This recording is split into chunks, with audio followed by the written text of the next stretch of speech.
반갑습니다. 참 연합교회는 이렇게 아름답게 강대상 장식도 하는데 꽃이 참 예쁩니다. 앞에서 보셔도 예쁘죠? 뒤에서 봐도 참 예쁩니다. 그리고 우리 찬양대 찬양 하나님이 기뻐 받으셨으리라 생각합니다. 그리고 이렇게 마스크를 벗고 이렇게 보니까 참 예쁜 분들 많아요. 예, 다 예쁘십니다. 저는 이게 뭐 그냥 립 서비스가 아니라 교회에서 성도님들을 볼 때 가장 예뻐 보입니다. 제가 그 예수님 처음 영접하고서는 교회들이 그렇게 예뻐 보이더라고요. 십자가가 있는 교회들. 그래서 차 타고 지나갈 때 보이는 교회들은 그 옆을 지나갈 때는 반드시 머리 숙여서 기도하고, 하나님 저 교회를 통해서 영광 받으시옵소서, 저 교회가 부흥하게 하옵소서, 모든 교회들 향해서. 그리고 참 저희 교회는 뭐 숫자가 많지 않기 때문에 가깝게 이렇게 보지만은 교회에서 볼 때 예배 드리면서 함께 얼굴을 이렇게 볼 때가 참 예뻐 보여요. 댁에서 유튜브로 예배 드리시는 분들 계실 텐데 걸으실 수 있으시면 예배당에 나오셔서 함께 예배 드리면 참 좋겠습니다. 집에서 예배 드리시는 분들 다음 주에는 꼭 나오셔서 이렇게 예배 드리면 좋을 것 같아요. 이제 마스크도 벗고 또 아래층에서 친교도 한다 그러니까 나오셔도 괜찮을 것 같습니다. 오늘 함께 나눌 말씀의 제목은 정신을 차리고 해야 할 일들. 제가 주보에는 이렇게 부탁하지 않았지만은 제 설교 노트에는 뒤에 슬래시하고 기사 대봉이라고 썼습니다. 이 기사 대봉 설교 뒤편에서 끝날 즈음에 무슨 말인가를 설명해 드리도록 하겠습니다. 여러분, 둠스데이 클럭에 대해서 이렇게 들어보셨는지 모르겠습니다. 이 시계는 지구 종말의 시계, 운명의 날 시계라 불립니다.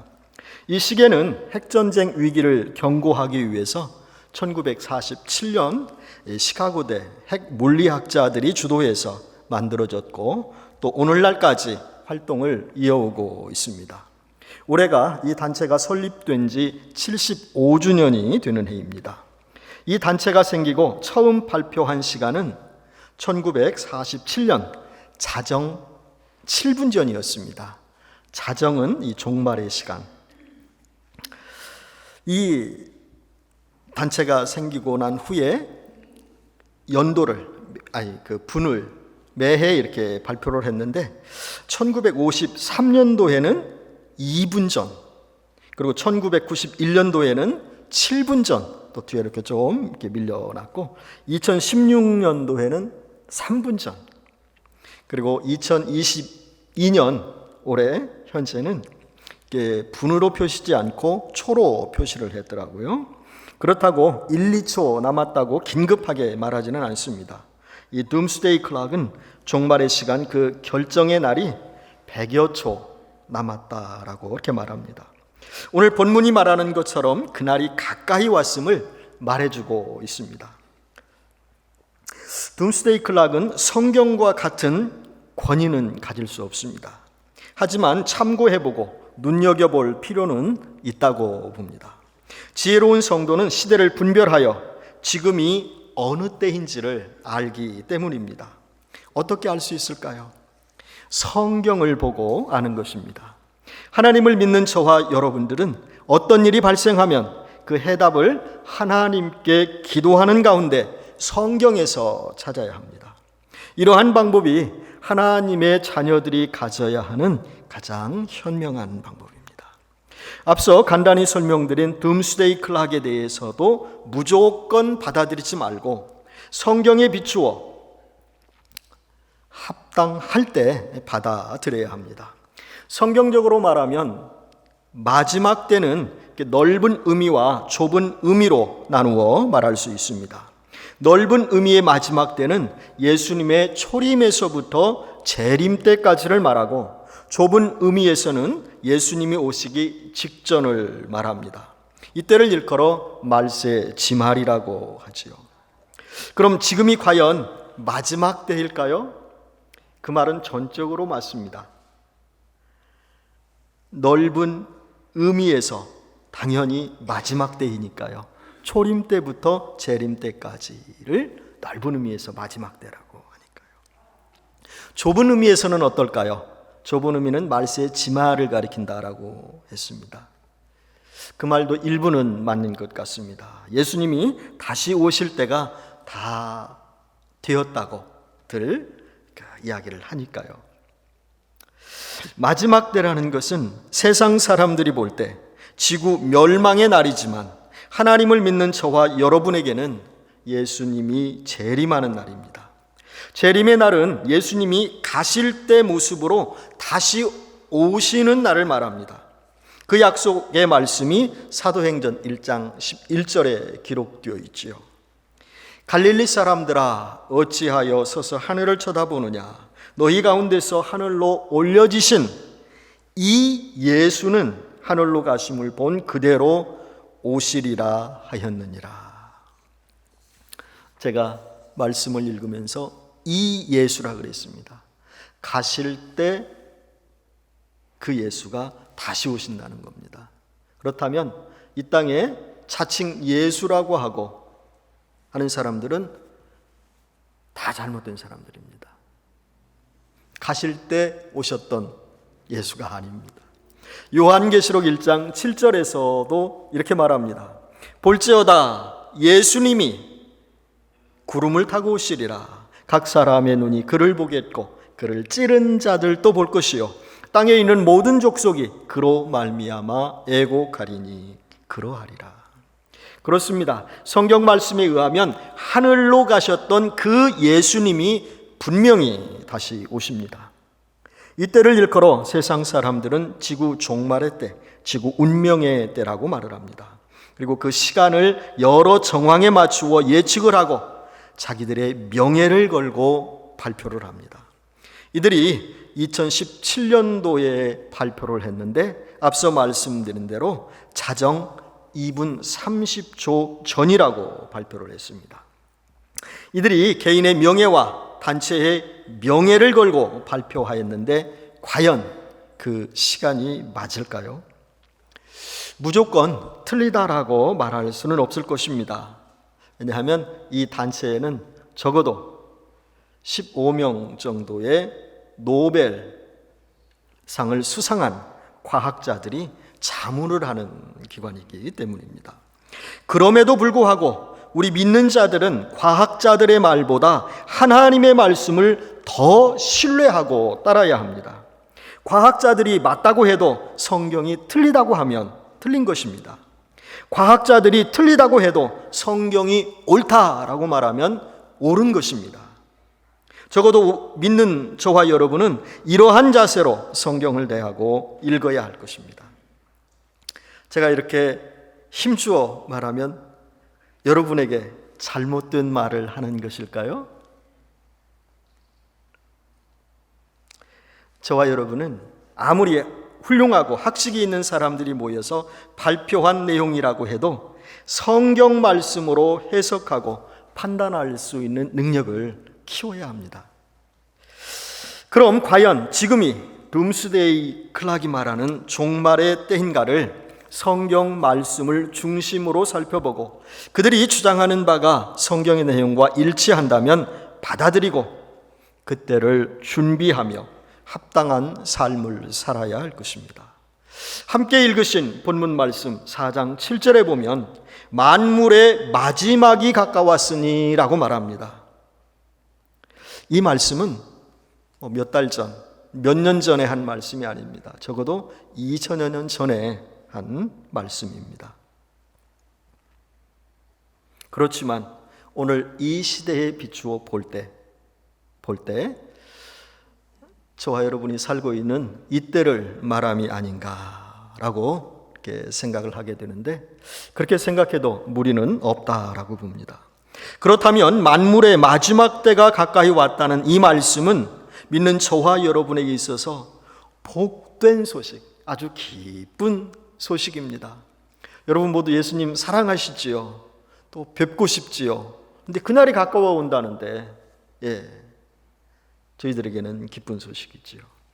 반면에 믿지 않는 자들에게는 무서운 경고로 다가올 것입니다. 왜냐하면 믿는 자들의 최대의 소망은 주님을 만나는 것인데 마지막 때가 되었다는 것은 주님을 만날 때가 가까웠다는 것을 말하기 때문입니다. 반면 믿지 않는 자들은 예수님의 재림이 아주 무서운 사건이 됩니다. 왜냐하면 믿지 않는 자들은 예수님이 계시는 천국에 가지 못할 것이고 이 땅에서는 전무후무한 환난과 고통이 있게 될 것이기 때문입니다. 여러분, 방금 제가 드린 말씀을 가볍게 들으시면 안 됩니다. 예수 믿지 않아도 저곳 예수님 계신 곳 간다라고 말하는 사람들이 종종 있어요. 착하게 살면 갈 수도 있고, 그리고 을에 사람이 이렇게 돌아가시면 조문을 이렇게 가서 하는 말들이 천국에 갔을 거야, 지금 좋은 곳에 가서 많이 쉬고 계실 거야 라는 인사를 이렇게 상주에게 합니다. 또 주변 사람들과도 그렇게 나누지요. 물론 위로의 말로서 그렇게 해야 한다라고 봅니다. 그런데 저는 그러한 말을 이렇게 직접 가서 듣거나 또 기사로 이렇게 접하게 될 때 마음 한쪽 구석에서는 좀 불편함이 있습니다. 그러면 좋을 텐데 라는 말을 하면서도 과연 그곳에 갔을까? 그런 생각을 하게 돼요. 저곳 예수님이 계신 곳, 그곳에 가려면 예수님 믿어야 됩니다. 예수님 영접해야 가는 겁니다.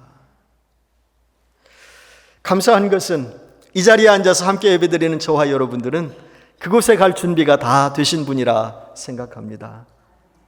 그런데 우리 주변에 있는 사람들 혹시 계시지 않는가요?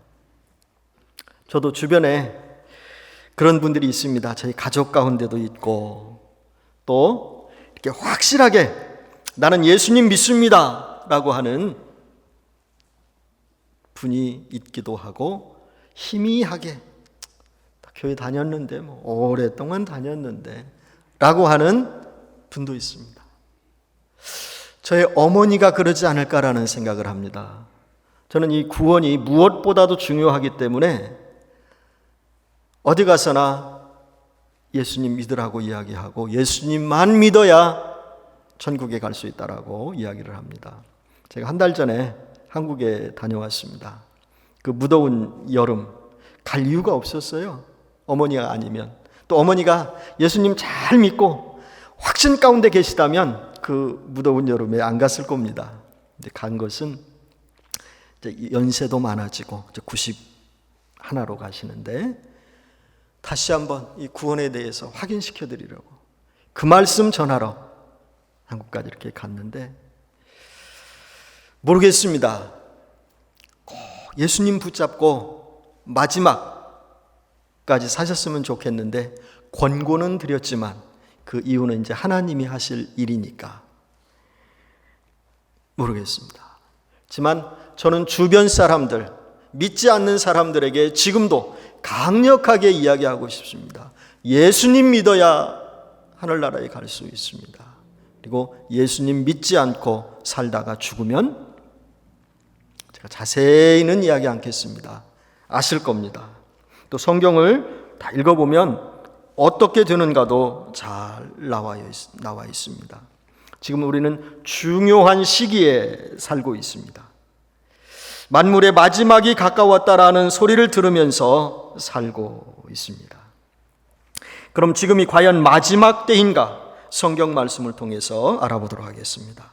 마태복음 24장, 누가복음 21장에서는 마지막 때의 징조에 대해서 자세하게 말씀해주고 있습니다.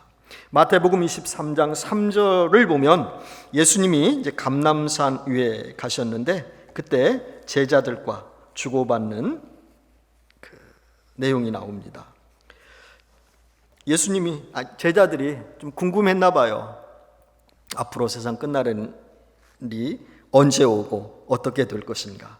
그래서 예수님께 질문을 합니다. 선생님, 우리에게 말씀해 주세요. 어느 때에 이런 일이 있겠사오며 또 주의 임하심과 세상 끝에는 무슨 징조가 있겠습니까? 또 이런 일이 언제 일어날지 말씀해 주십시오. 예수님은 제자들의 질문에 답변해 주셨습니다.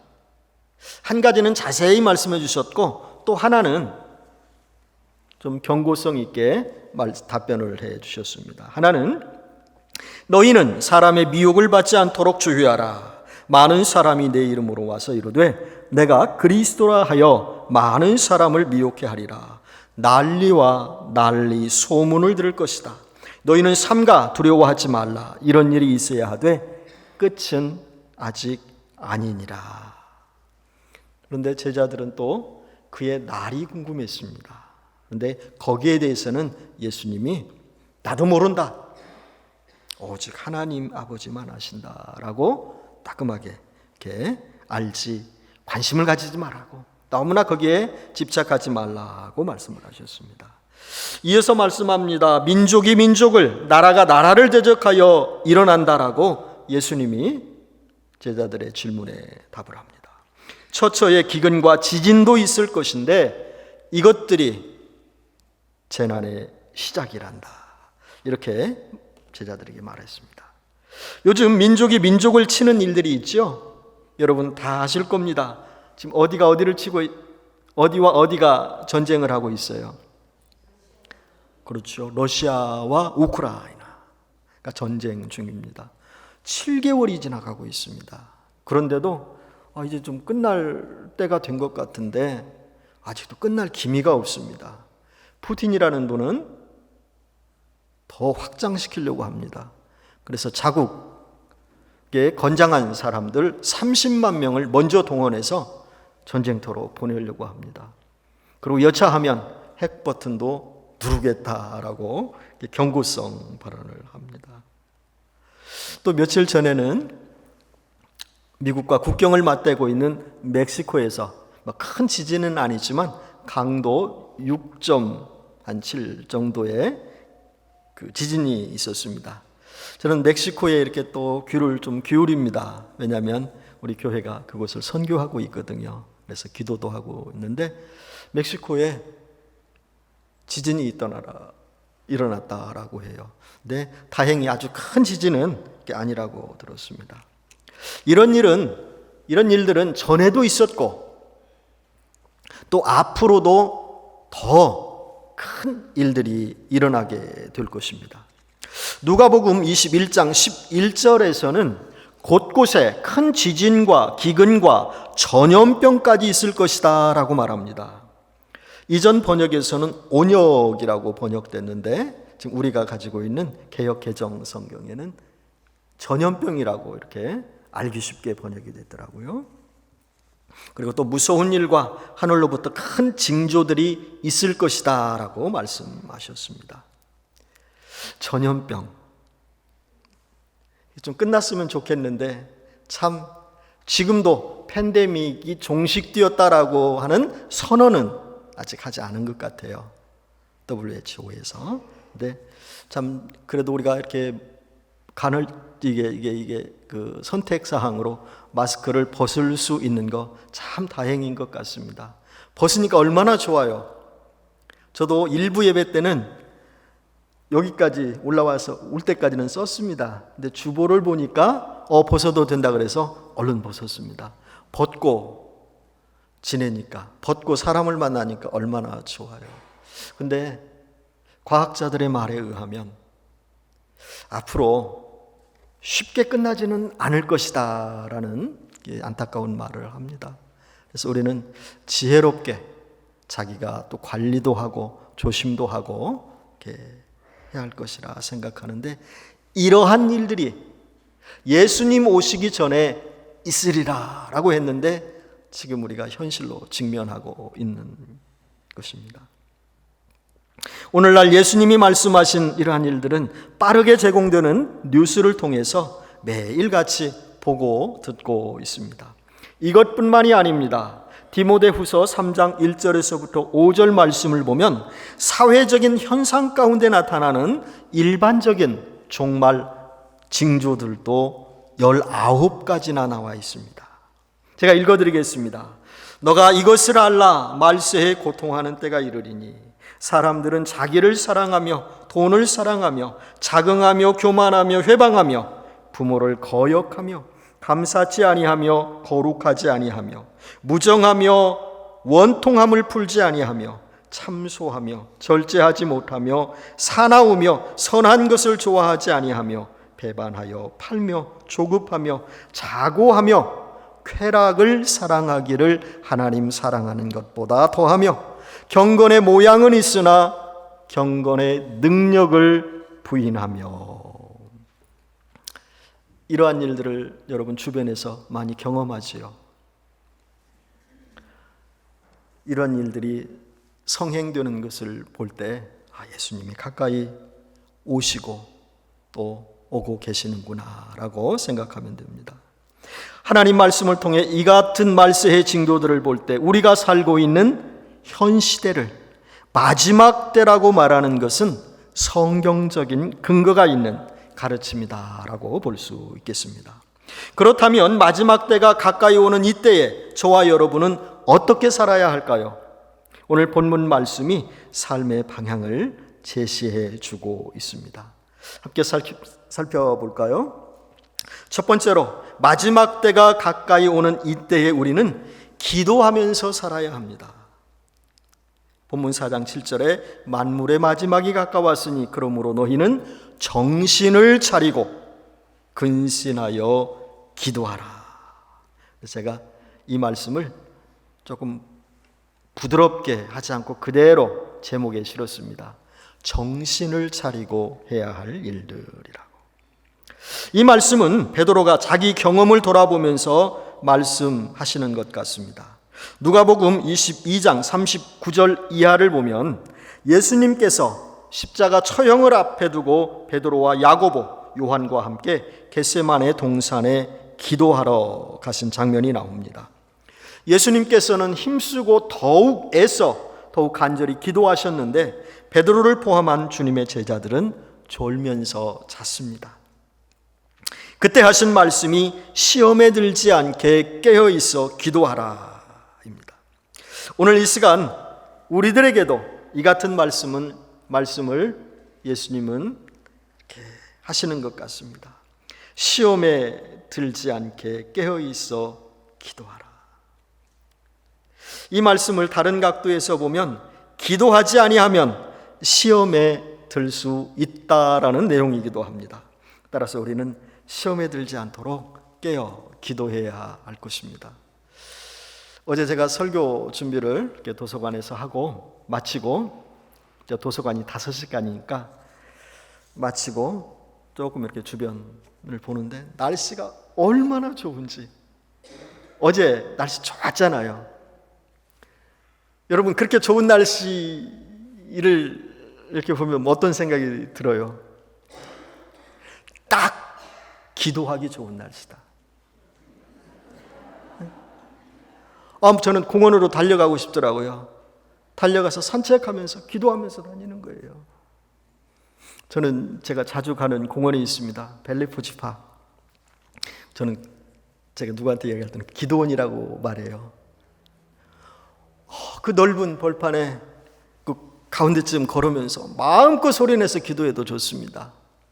그래서 여러분 생각하기에 날씨가 좋다라고 생각한다면 오늘이 기도하기 딱 좋은 날씨구나 해서 밖으로 나가셔서 기도하시면 참 좋습니다. 요즘에는 중얼중얼해도 누가 이상하다고 생각 안 씁니다. 왜냐하면 나름대로들 여기 이어폰을 끼고 전화도 하잖아요. 대개 어쩌다 이렇게 같이 가다 보면 중얼중얼해요. 그럼 이 사람 이상한가 보면 여기다 뭘 끼고 전화를 하잖아요. 그렇듯 우리는 하나님과 교통하면서 길을 걸으면서 기도하는 거예요. 꼭 물론 교회 나와서 기도하면 참 좋겠지만, 또 시간을 정해서 그 시간에 하면 좋겠지만, 우리는 무시로 하나님 앞에 기도로 만나면 참 좋습니다. 기도해야 됩니다. 그래야 시험에 들지 않습니다. 또 왜 기도해야 할까요? 베드로전서 5장 8절에 보면 마귀가 우는 사자와 같이 두루다니며 삼킬 자를 찾고 있다라고 했습니다. 기도하지 않으면 마귀가 접근합니다. 이 마귀란 놈은 지옥을 가게 있는 존재입니다. 근데 그 마귀의 특징이 있는데 혼자 가려고 안 해요. 혼자 가려고 안 해요. 꼭 사람들을 데리고 가려고 합니다. 근데 천국으로 인도한다면 좋은데 마귀가 사단이 인도하는 곳은 자기가 갈 곳 지옥으로 인도합니다. 그런데 이건 아주 그 영적인 존재라 예수님이 오는 때를 알아요. 그래서 더욱 발광하면서 한 사람이라도 더 자기 백성 만들려고 자기가 가는 곳에 같이 가려고 발버둥을 칩니다. 그래서 베드로는 마귀가 우는 사자와 같이 두루다니며 삼킬 자를 찾고 있다라고 표현을 했습니다.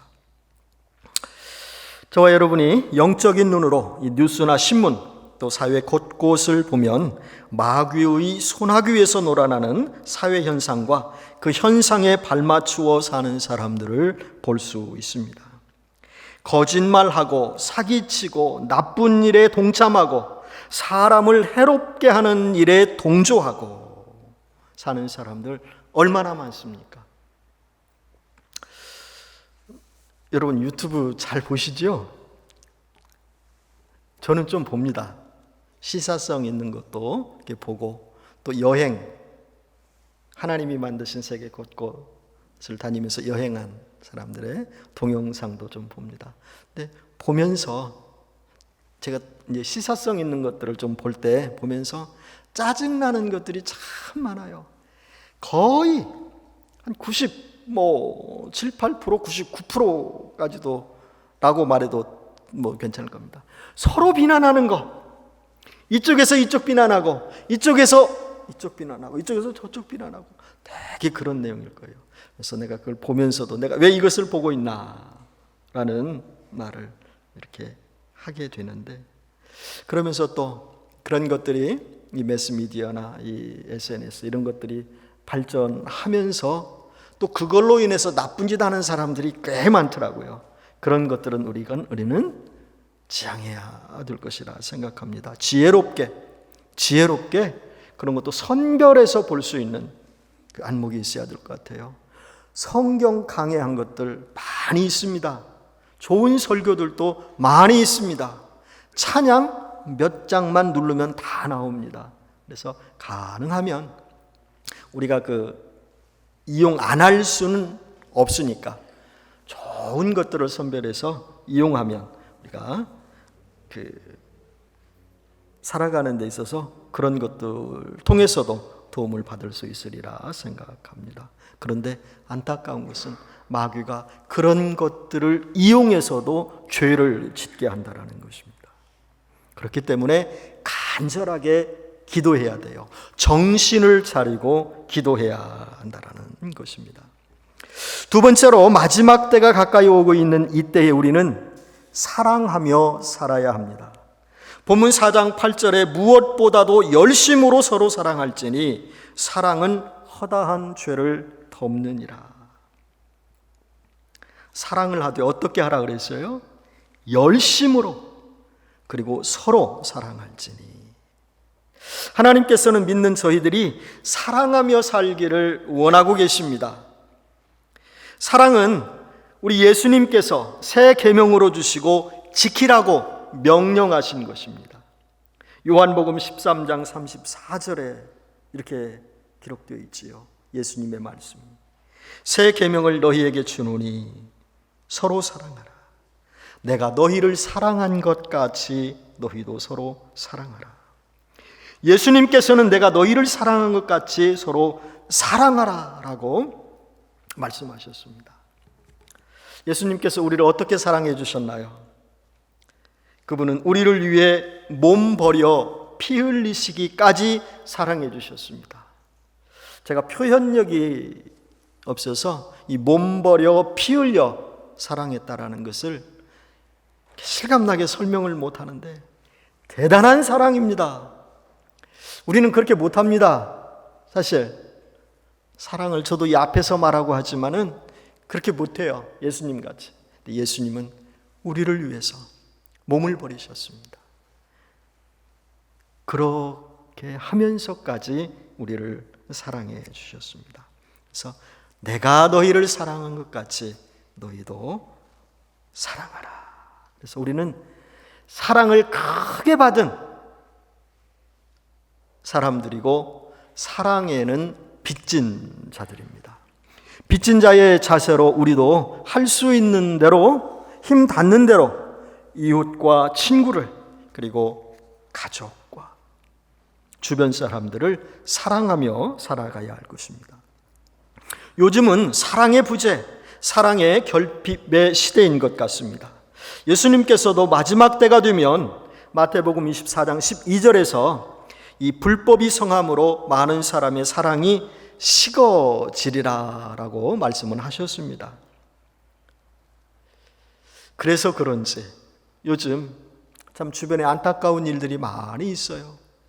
서로 사랑해야 될 사람들이 서로 다투고 서로 미워하고 심지어는 죽이기까지 합니다. 있어서는 안 될 일들을 하기도 해요. 며칠 전에 여러분 보셨을 것입니다.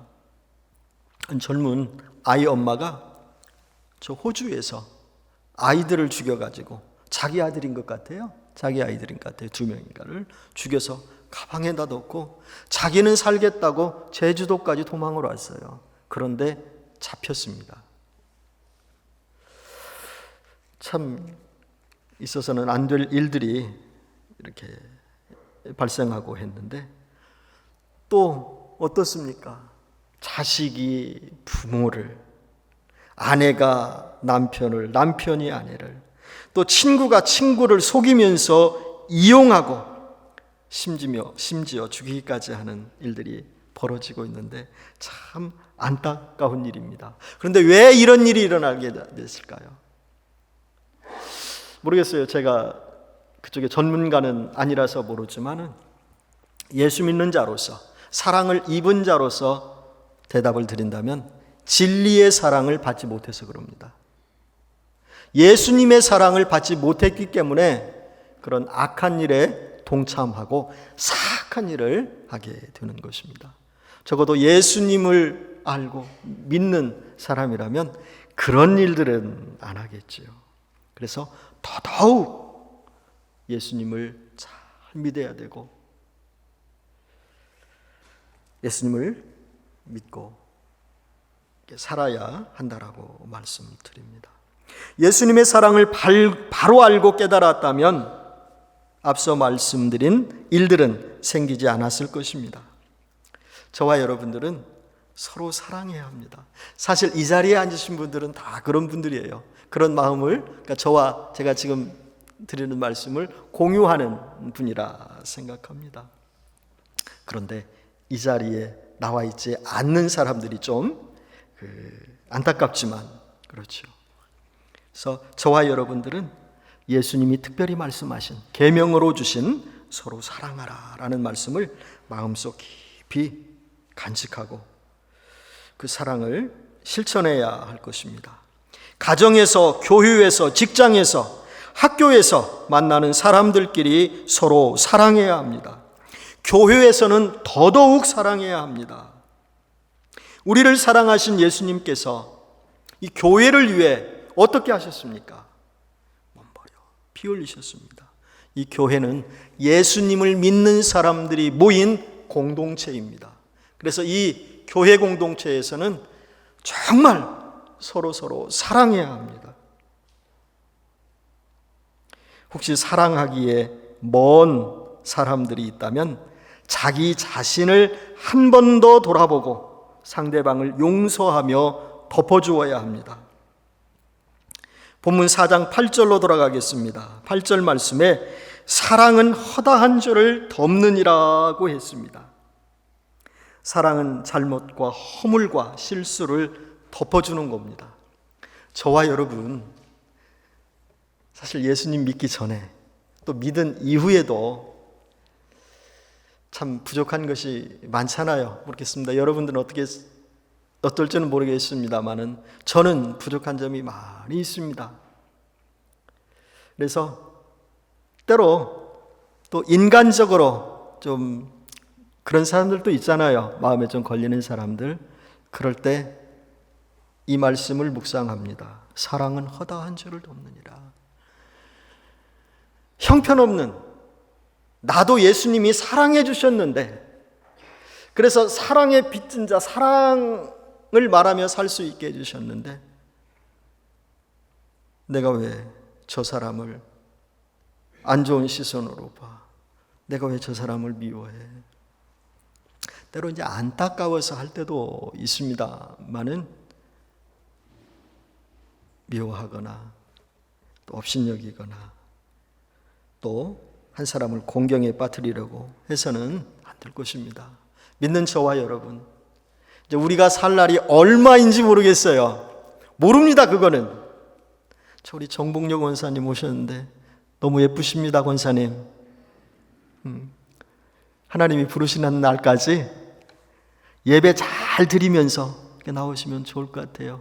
우리 정복력 원사님 연세가 상당하실 텐데도 이렇게 예배 자리에 앉으셔서 예배 드리는 거 너무 좋아 보입니다. 우리는 얼만큼 살지를 모릅니다. 제가 일부 예배를 드렸는데 저쪽에 우리 전익은 장로님 앉으셔서 찬양을 드리는데, 제가 이제 설교 중에는 이렇게 아이 컨택을 잘 못합니다. 그래서 여기 앉아있을 때 한번 다 봅니다. 누가 오셨나. 그리고 찬양할 때는 저 자리에 제가 시선을 고정하는데, 전익은 장로님이 앉아서 하세요? 다른 분들 다 일어나서 하시는데,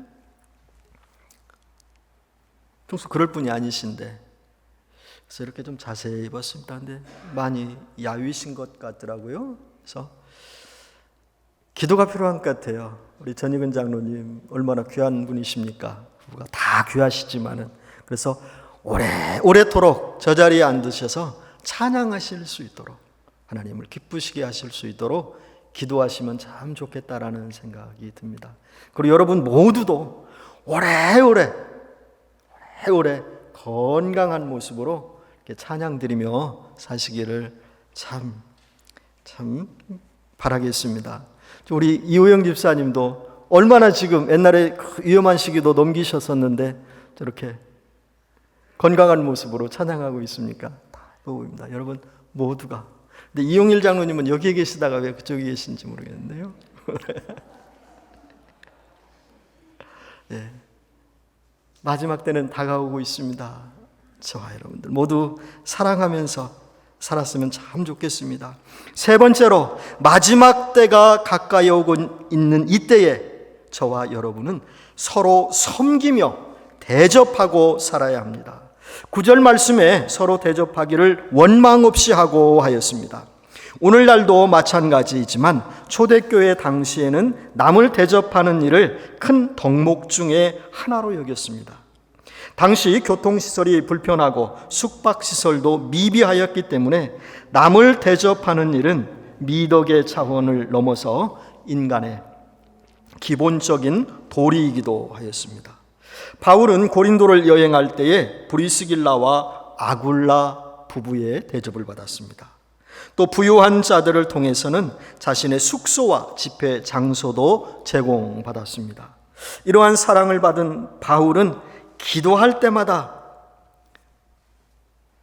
자기를 위해 사랑과 또 정성을 아끼지 않는, 또 물질까지도 아깝다 여기지 아니한 사람들을 위해 하나님께 기도를 드렸습니다. 감사하면서 기도를 드렸습니다. 우리 예수님은 이렇게 서로 사랑하는 모습을 좋아하십니다. 그리고 정성을 다하여 대접하고 섬기는 자들을 칭찬하십니다.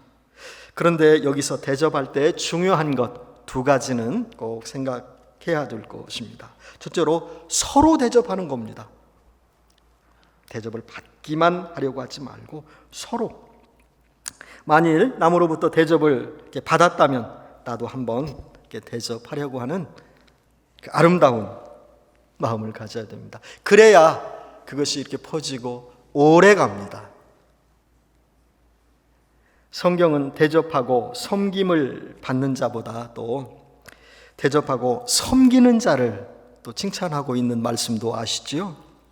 뿐만 아니라 이웃을 대접하는 자가 하나님으로부터 축복을 받는다라는 말씀도 히브리서 13장 1절에 보면 기록이 되어 있습니다.